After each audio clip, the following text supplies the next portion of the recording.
কৃষ্ণকথা হরিকথা হয়তো কোনো ভক্তের গুণে আমাদের সেই ভগবান শ্রী করুণাময় আমাদের হয়তো সেই কৃপাটুকু দান করবে। আমি গতদিনও আলোচনা একটি করেছিলাম যে আমি প্রথমে গীতার বিশেষ করে আমি আলোচনার সূত্রে সেই শ্লোকটিকে আমি স্মরণ করি সবসময়, যে শ্লোকটি দ্বারা ভগবান একটি কথাই বলছেন, কলিযুগ যদিও আমরা অনেকেই বলি কলি হচ্ছে একটি দুর্ভাগ্য যুগ, কিন্তু আসলে কলিযুগ কিন্তু আমাদের সর্বশ্রেষ্ঠ যুগ, যে যুগে শুধুমাত্র একমাত্র নাম করলেই আমাদের উদ্ধার। বিদায় এই যুগ আমাদের সর্বশ্রেষ্ঠ যুগ।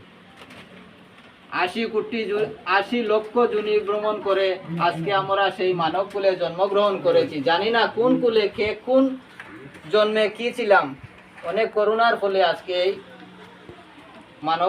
মানব জন্ম আমরা লাভ করেছি। যে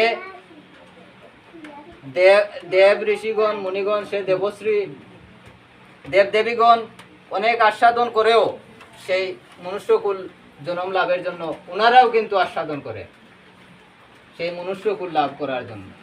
কারণ একমাত্র শ্রেষ্ঠ যুগ হচ্ছে সেই আমাদের এই কলিযুগে মনুষ্য জন্ম লাভ করা, যেখানে ভগবান আমাদের সব কিছু দিয়ে দিয়েছে। আমি গীতার সেই প্রথম শ্লোকটি না বললেই নয়, যেহেতু আমরা ভাগবত আলোচনা করছি।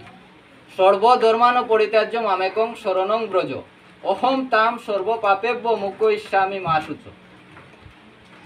এই 18 নম্বর শ্লোকটির প্রতি ভাগবত আলোচনায় আমি একটি শ্লোকই বলি, কারণ আমি যেটি বুঝি, আমার ক্ষুদ্র দৃষ্টিতে আমি যেটি বুঝি, সেটি কলিযুগে শুধু ভগবান বলছেন শুধু নামের গুণেই আমায় উদ্ধার। এই শ্লোকটির মানে হচ্ছে শুধু সকল ধর্ম ত্যাগ করে শুধু ভগবানের নাম সংকীর্তন করা, সেই কৃষ্ণ নাম হরিনাম করা।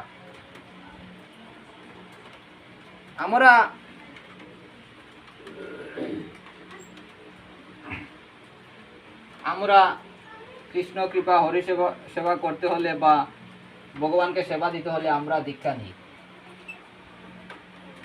প্রথমে আমরা কি করি, দীক্ষা নিয়ে তারপরে আমরা সেই